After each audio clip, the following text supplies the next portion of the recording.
This episode is powered by denmeditation.com. Though meditation is the primary focus, the bigger goal is for people to understand and love themselves, thus creating more harmony in the community at large. To find out more about Den Meditation's teacher training programs, retreats, and all things Den Meditation, go to denmeditation.com.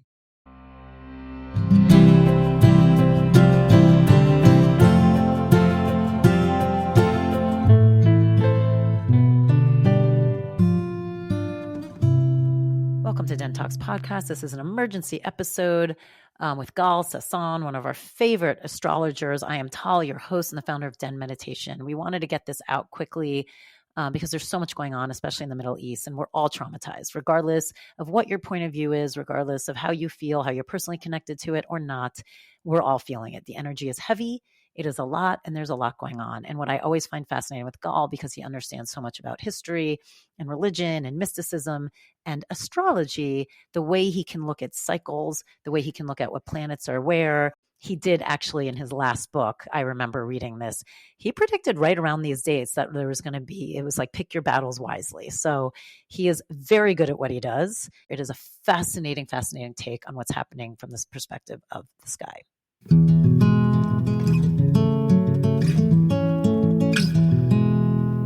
Gahl, I'm so happy you're here. Our little emergency astrology session that we have.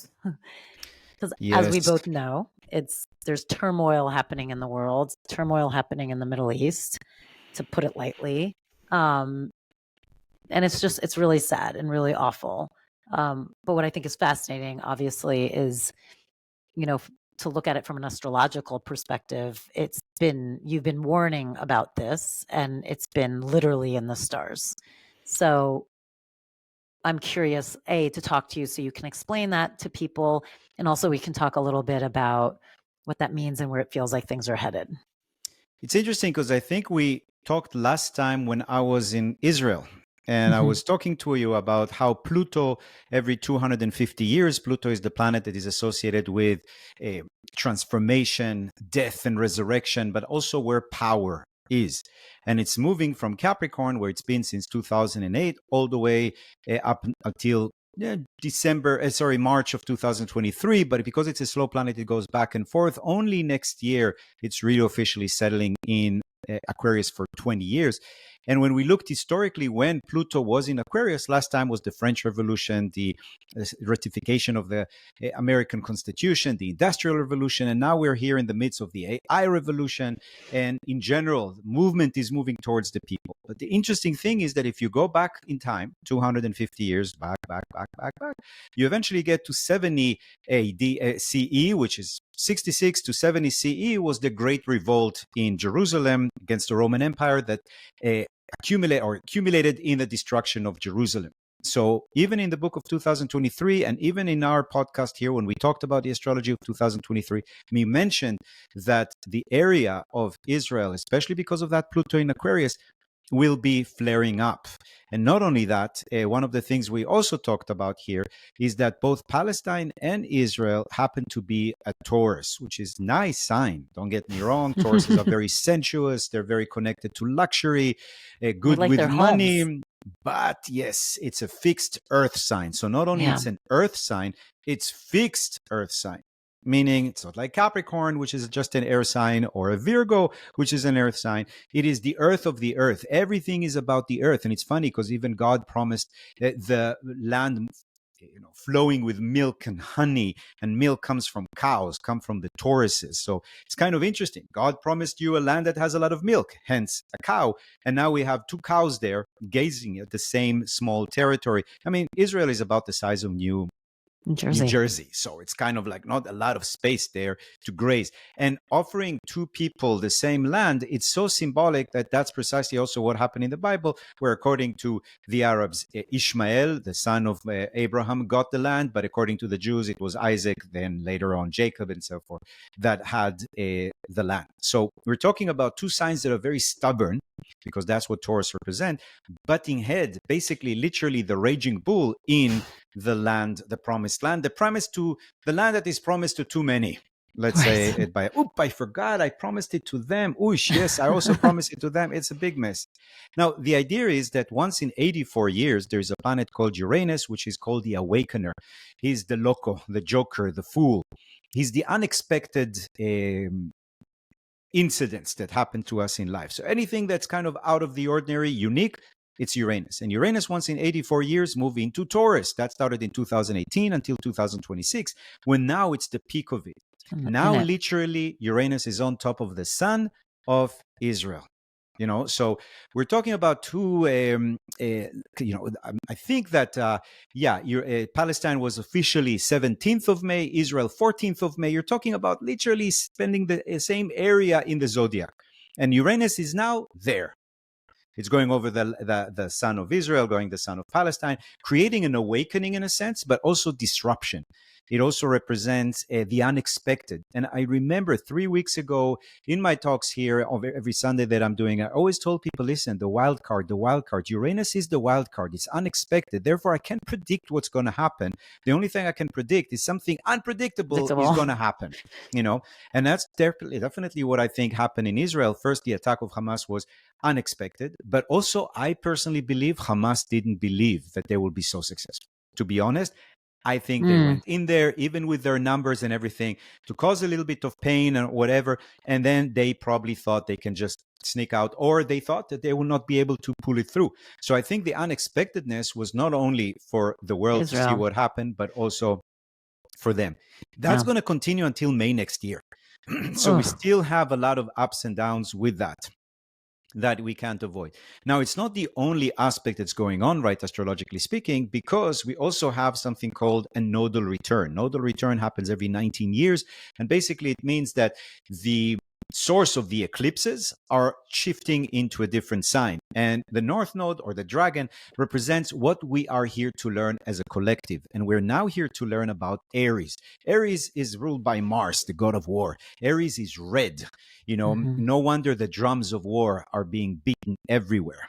Now, the interesting thing is that Aries is very tribal because it's all about I am. It's the first sign. Think about it. Moses, Muhammad, Christ, they were all Aries. They're all shepherds. So we're going back to that mentality of shepherd and territory. And the thing is that when the North Node is in Aries, the opposites, and the South Node is in Libra. And Libra represent what we need to get rid of. What is Libra? Diplomacy. Okay. Peace. Okay. Harmony. Compromises. That's why it's so difficult right now, because not only Aries is full on, Libra is having a break. That's so interesting that it's like what you need to get rid of, weirdly, is the thing everyone wants to strive for right now. So it's like we're working against ourselves. Yeah, we're swimming against the current, but you know what the sages say? When you swim against the current, you get to the source. Yeah. So sometimes it's good to go against the current. Now, that's not the only thing that's going on, because one of the biggest cycles, everybody, when this all happened on October 7th, everybody was pointing out that it's 50 years. To the day to Yom Kippur War. Which was guess awful. What? In astrology, 50 years is the cycle of Chiron, the wounded healer. Where is Chiron? Oh, wow. Aries. What is Aries? Again, I am. Who is Chiron? Chiron was the teacher of Achilles, Hercules, Patroclus, Jacques, everybody that was a who and who in the ancient Greece. It was like the university to go to. He lived in a cave. He was teaching the warriors music, just like King David knew music and was a warrior. Teach him about herbs, of course, to know how to heal all of the wounds, and teaching them how to fight. He's called the wounded healer. And every 50 years, he returns to the same spot he was when he was born. So same thing is happening now. If you think about 50 years precisely, Chiron is back to the same place it was in the chart when Yom Kippur War happened. So that is another aspect that is repeating itself every 50 years. And when I checked 50 years before, it was 1923 when the Brits basically told the Jews in Israel, you cannot live here. This is not going to work. Your Zionist operation is not going to be successful. They decided to side with the Arabs. So every 50 years, there is something surprising or unpredictable that happens around that area. But that's not the only cycle, because when I got really deep into it, I realized that there's another cycle that is called the Black Moon. And the black moon is a little bit more, let's say, problematic and a little bit more intense than the other aspects. So this is the chart of the day Hamas was created, December 10, 1987. You see the moon is 13 degrees Leo and the black moon 12 degrees 42. It means 15 minutes away from a perfect conjunction. And the black moon represents Lilith. And if you know, Lilith in the Kabbalistic tradition is called the snatcher of babies. You know, the whole idea of she was the first wife of Adam. She was kicked out of heaven because she never wanted to be beneath him in sex. That's a different story, a different maybe podcast about sexual affairs in the Bible and heaven. But anyway, Eve was created again a day after. But Lilith was considered to be the mother of demons. She's representing paradise lost. So think how dramatic it is that the moon of the Hamas, and in charts of organizations or countries, the moon always represents the people. So in the chart of Israel, for example, the moon happens to be also in Leo, in the same area where it is in Hamas. So not only the suns are the same between Palestine and Israel, also the moon of Hamas and the moon of the chart of Israel are the same. And it's on top of the black moon, which means that the black moon, which talks about feeling lost, now it makes sense. Hamas felt like or the people that follow Hamas, I'm talking about the organizers maybe, but the people themselves that are part of that organization, maybe even those that help much more with, social, the side of social, not necessarily the military wing, they have lost their land. So that's why they have that psychoanalysis aspect of Lilith, which is the losing of your paradise, the loss that you're grieving. That's precisely the black moon. And the black moon is on top of the moon. Now, every 9 months, the black moon returns to the same place it was when the chart was cast. So if you think about it, it's happening right now. Right now, Hamas is going through a nodal return. Now, if you go back 9 years ago, what do you get? 2014. 2014 was the last war that Israel invaded Gaza. Literally, what now they're discussing, will there be an invasion? Will there be soldiers on the ground? Well, last time it did happen was 2014, when the black moon was at the same place it was now. The time before, 9 years before, 2005, that's when Israel decides to break away from Gaza.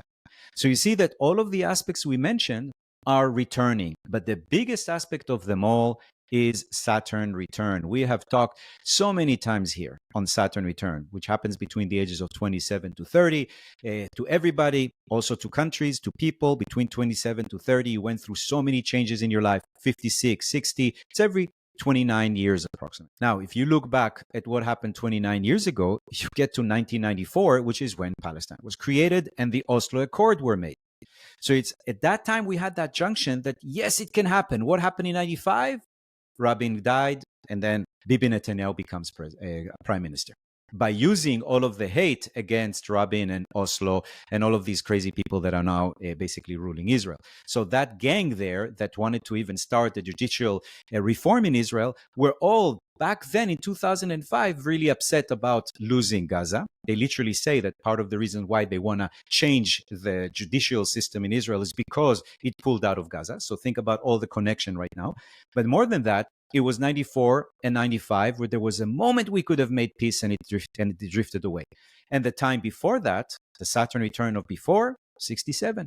The war in 67, when all of I think it was 750 more thousand refugees were added to the refugees of 48. So you see that all of these patterns are basically repeating themselves. And all these patterns are also personal in your life. Your life, every 19 years, you can go back to see what was going on with your identity. Every 50 years, something happened with your wound, or you can go back 50 years from today to find out what is the source of your insecurities. 9 years ago, you encountered your black moon also. So these patterns are not only on about countries or Hamas or terrorist organizations, but also for people.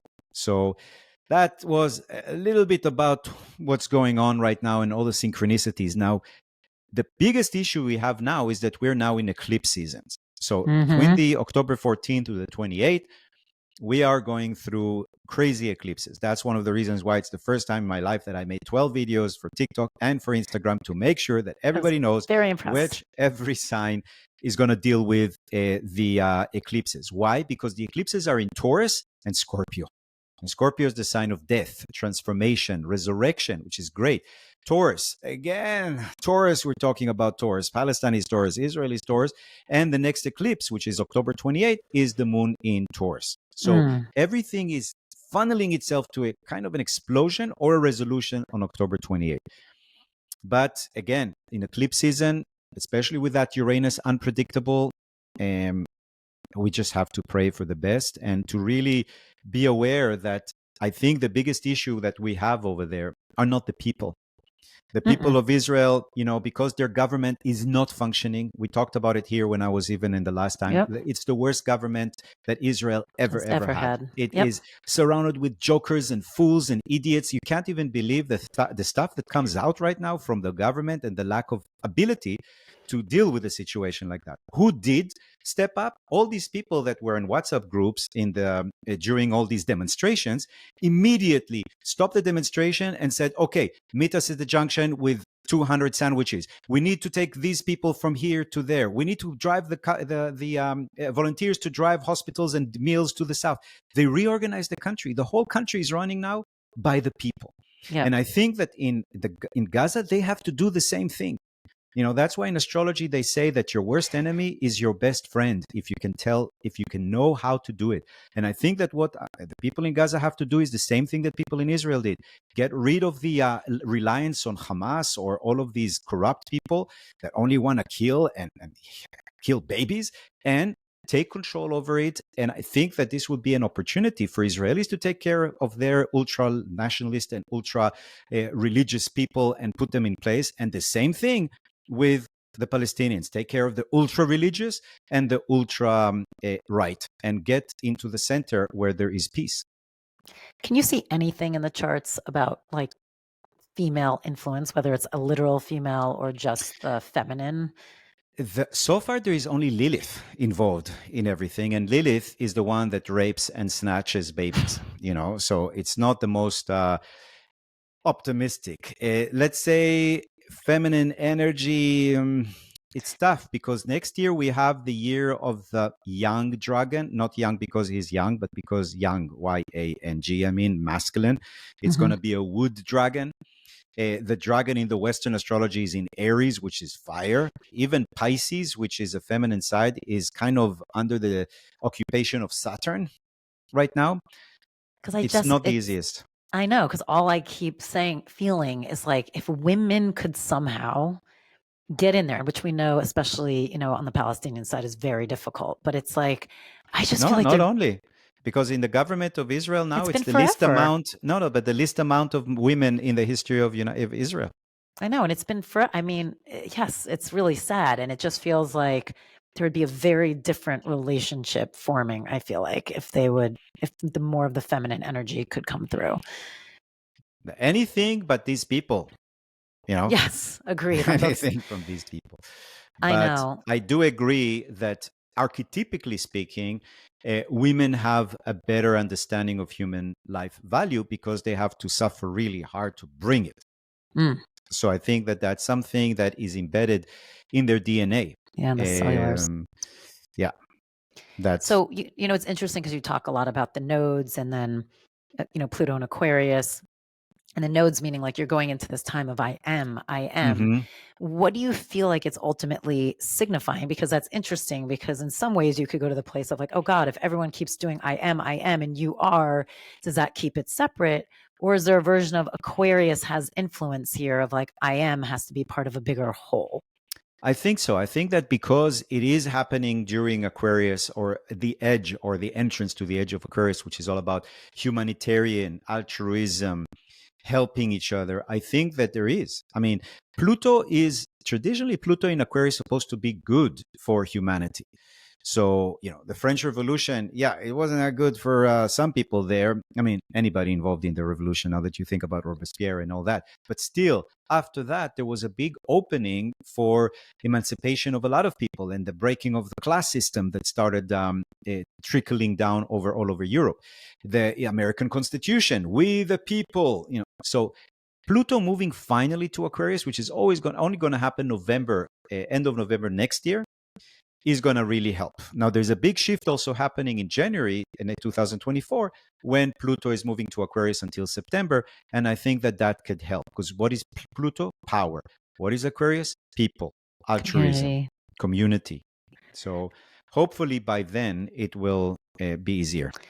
But now here's my other question, because isn't Aquarius sometimes, and I might be totally wrong, used in the chart for like internet and like email and Technology. stuff and technology? So, and when you think about power through that, because as we both know, there's so much misinformation happening. We know how many bots were put on the second, the Hamas got in there, the amount of bots that took over, social media. And just now, the flurry, it's scary. So talk about, is that with Pluto and Aquarius too, or is there something else affecting that? Yeah, I think that it's part of it when, people are getting power. Before that, who had the power?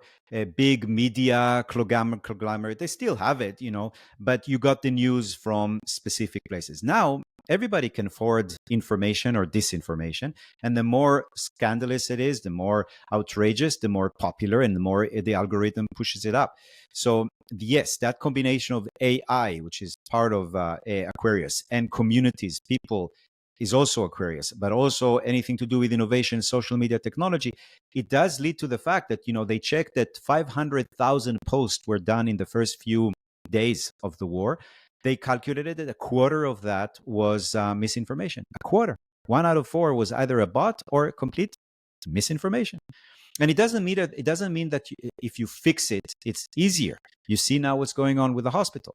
Nobody's talking about how the terrible tragedy was, maybe Hamas, maybe Israel. Usually people are saying it at the beginning, of course. They said Israel, now they're saying Israel, but nobody is going to look back into the pictures. Like I just looked at some of the information that came out recently that really shows that it's not Israel. But that doesn't matter anymore, because all the bots and all of the demonstration, now if you repeat something, you remember from the days of Trump that hopefully we're done with, that if you repeat a lie many times, it becomes a truth for some people. That's what Freud talked about as confibulation. When you tell yourself a lie again and again and again and again, you eventually believe it. So talk about that as far as like what you're seeing like astrologically, because I know that's what has been, I find very frustrating and a little demoralizing. It's very difficult when it almost feels hopeless, because it's like whatever someone wants to put out there, that just automatically becomes a truth. There's no way, like you said, to correct it, shift it, change it, or get anyone to take a moment. Like, what is in the charts about that too? And is there a shift that's going to happen at all? Or is this just the territory we're in? Unfortunately, I think the shift is going to happen way later, because what's going to happen right now is that AI is going to use this as well. So I'm a real believer in AI. I had AI work on my book with me to help me your book editor. Today, by the way, it arrived like half an hour before you and I got on. I don't use it for writing. I use it for editing, because my English is not the best. My Hebrew is even worse. But anyway, I think that what my concern with AI is not taking over the world and sending robots after us, but basically propagating the lies that we're sending out there and giving a speaker, a very loud speaker and a very fast speaker, to people who basically plot to disinform people. So I don't think we've seen yet the peak of the disinformation movement. I think it's going to be peaking next year with the election here. There's a lot of election going on in 2024 all over the country, all over the world. I think that's when we're going to see the peak. And then I think there's going to be a reaction, some either AI or some new features that could help us discern between sources of information that are reliable or not. It is, you even said that, my whole heart got heavy thinking about, this has already been so much to handle misinformation wise, to think about we're about to do this on the states front, which we do anyway, but in a grand scale for like elections, I was like, oh God, it's like right when you feel like you might be getting a break, you're like, oh no, the elections are circling right back around. So when you look, like going back to the Middle East, have you looked at all kind of what's going on in other countries' charts? Like I'm sure you have the US, and the fact of the power plays that are a little bit bigger and beyond just this is Hamas and Palestine versus Israel. What are you seeing there?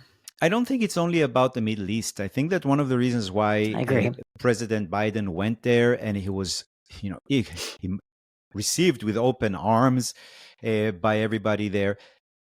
I think the reason why is because there is a certain situation right now in the world that we're kind of bouncing back and forth between democracy and autocracy. And the lines are drawn in a sense, even in the Middle East. Immediately, Putin sided with Hamas, met with Hamas. I'm sure he knew about it before, and Zelensky with Israel. And now, you see the UK president coming to Israel today. You see that, and then you see Xi and Putin meeting. So what's happening now is that we have the Capricorn team against the Aquarius team. Because I told you, Pluto is moving back and forth. I'm not to say that every Capricorn is an autocrat, right? And every Aquarius is a great person. And it's like, but I'm just saying, archetypically speaking, not when you're born, but the archetypes, Capricorn represents the past, Aquarius represents the future.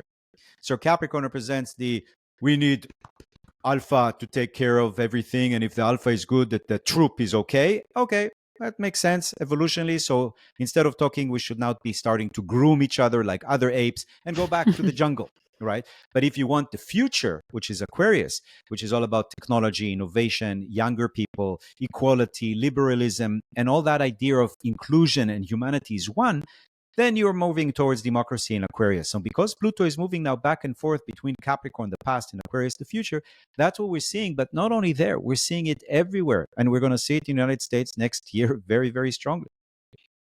And you can see even rights happening even now with the Congress in America. It's kind of embarrassing. And people tell me America doesn't have a functioning political system. I don't think that's completely true. I think one of the parties, it could have been the Democrats as well, one of the parties is not functioning. That's it. You can call it by name. I'm sorry. You can be a Republican, and I have friends and clients that are Republican. I travel all over the United States. But even they are kind of shocked at what's happening to the Republican. The Republican that was all about defense, all about the importance of foreign affairs. Suddenly they're saying, stay away from Iraq, from Ukraine, stay away from Israel. Now he has to persuade them. The idea is that they are representing Capricorn, especially the crazy bunch of the Republican Party, the Freedom Caucus, they call themselves. But they're not freedom. They're the opposite. They're the oppressors. It's the minority oppressing the majority, and it's done in the Capricorn side because Capricorn is losing its power because Pluto is moving away from Capricorn. It's moving into Aquarius. So that's why the crazy people, because that's what Aquarius represents, in the Republican company, which is Capricorn, are causing all of the trouble because it's kind of the transition between Capricorn to Aquarius. And once we move into Aquarius, I think there's going to be a change of leadership. Younger people, Gen Z, are going to be much more influential in the government. I think there's going to be a big shift. But we need to get that 2024 out of the way before the shift can happen. That's fair. And when you're looking at it globally, you're feeling the same thing as far as like which countries are kind of starting to align. I mean, look what's happening in China. In China, they have a big issue with the younger people. I even mentioned it in the book that Xi and the government are saying to the young people, just suck it up. I know it's tough. There's more than 21% unemployment rate in people in China, young people in China. And they now stopped actually showing the results of these statistics because they don't want people to freak out. But the young people are not idiots. They know that they're not working and they're starting to feel a little bit cheated by the system. Again, Aquarius versus Capricorn, the young versus the old. Even the young inside of you is fighting with the old inside of you. You know what I mean? So there's even these gravitational forces. My old is winning. I'm just kidding. I just feel so tired. But it's true. A lot of people told me that they feel more tired lately. They feel more down. I understand. It's definitely part of the zeitgeist, the spirit of the time. So when you're dealing with these two, I don't even know if I was going to say two states, but they're not necessarily. But when you're dealing with like two different astrological maps that are so similar, like you said, they're days apart. So there's so much that falls similarly in there within the Palestinian map and within astrological and within Israel's. And then also, I think anyone who really steps back and looks, when you really look at the plight, the arguments, if you left out names and you didn't see who was talking, half the time you might even know who's saying what, because they're all saying the same thing. Like, we have a right to this land. This is our land. There's the other person wants to kill us and get rid of us, right? That's like everyone keeps saying the same things. Talk a little bit about, I mean, it's funny when you said that their astrology is so similar too. I'm like, what happens with that when it's like you're pitting yourself against yourself? Yeah, that's precise. First of all, like attracts like. Second of all, in astrology, the seventh house, which is the house of relationship, is also the house of your soulmate and your worst enemy. And people scratch their head, what? It's the opposite. No, it's not. It's the same. Your worst enemy is a mirror to you just as much as your lover or your partner. And not only that, when you're so much integrated in fighting and hating somebody, you start becoming like them. Because without noticing, they do something to you, and to protect yourself, you do something opposite, but you're starting to kind of dance. At first, it's kind of awkward, but eventually you become the same. That's why I think that among the Arab states, let's say, the Palestinians are probably the most similar to Israelis. And the Israelis are becoming more similar to Palestinians than to Jews that live outside of Israel. That's something to remember. And that's part of that energy of like attracts like that I told you about. And also, I think that the people in both sides have to realize, the Palestinians and the Israelis, listen, we have the same thing, find a way, which is very difficult because it's almost like taking a root canal out of you by yourself. With the Hamas, they have to find a better leader, the same way that Israel have to do it. Yes. How do you do that when Hamas is your leader? I mean, that's a terrifying... It's very, very difficult. It's almost like... You know what it sounds like? It sounds like, and I have clients like that, unfortunately, a woman who might be married to a man who she depends on, and he beats her up, but she cannot leave. They have 3 kids, and she is afraid that she's not going to be able to support herself. She has no money, no skills. She has nowhere to go, no family to protect her. And if she gets caught leaving, she'll get killed. Yeah. And the danger is that the kids can be taken from her. I think that's the situation in Gaza. They've been basically raped and abducted by the Hamas. And the Hamas, again, it's a terrible, vicious cycle, that feeds each other. The Hamas, the treatment from Israel towards Gaza, the treatment of Egypt toward Gaza, the treatment of all the Arab states toward Gaza. People complain about Israel, but if you think about it, if we needed to evacuate 1 million people from Gaza, from the north of Gaza for some reason, why don't Egypt take 100,000 and Qatar take 100,000 and maybe Saudi Arabia another 100,000? I mean, just to support them as refugees. So that doesn't happen. Nobody wants it. Or when Israel asks, hey, Egypt, do you want to take over Gaza? Nope. Anybody else wants to take? No. So it is a problem. And I've met some Palestinians, and I actually have 3 or 4 clients that are Palestinians. And I have to tell you, I have a lot in common with them. I'm sure. Not only the language and the love for hummus, but also the feeling that I have a lot to talk to them about. And and some of them have startups, some of them in Gaza that started like amazing creativity. I mean, they really remind me of Israelis. Yes, but it's interesting because you're right, but there has to be a freedom around that to unleash that creativity. Yeah, which I think Israel had for so many years, which is why, when it's given a desert land that has nothing on it, now people look at it as if it's been handed to them that way. And it was a creativity amongst the people. And I agree with you. Palestinians have the exact same thing. Like, one of the things you always hear is like, we're all cousins. Like, we all come from the same exact place. We're all cousins. And yeah, like you said, it's the same astrological chart. It's the same person almost, just split with like 2 different parents. But now, like you said, more similar parents than before. Yeah. Now the parents need to go. Enough. We need to get out of the house. It's time.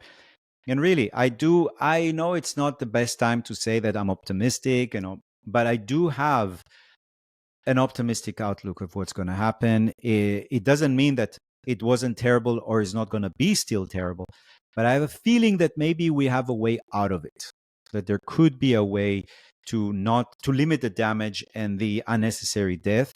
And don't forget, people complain about, the ground invasion of Israel. There's a lot of Palestinians that are going to die. It's true. But don't forget that there's 200 people from Israel in Gaza. So if they're going to invade, they're going to probably be as careful as they can be.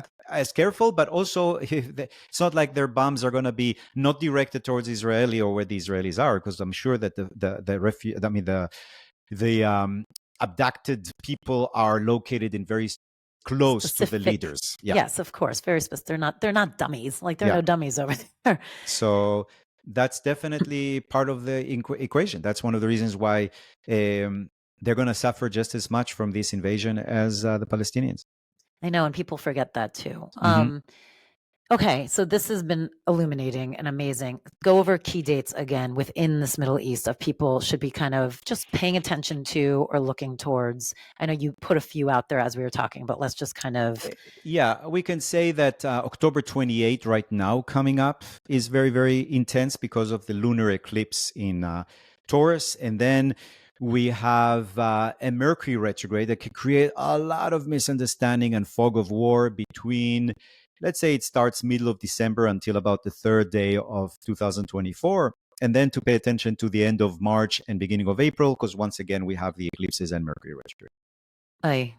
So when you look at their, and this might be a bad question because I know you don't have the minutes, but like what's in their fourth houses, like their homes, like in both charts? With Hamas chart, we don't know the time of birth because we don't know when they were created, so we don't have that time of. But for Israel, it was they have Capricorn in the house of home and family. Again, it's an earth sign, but it's a sign of late blooming, karma, difficulties, past lifetimes, which kind of makes sense. And Saturn was in the house of home and family since 2019 until until actually February this year. So that was once in 30 years that Saturn was in the house of home and family. And again, last time was more like the early 90s, but that's every 30 years. But it's interesting that Israel does have Capricorn, which is karma, pain, suffering, in the house of home and family.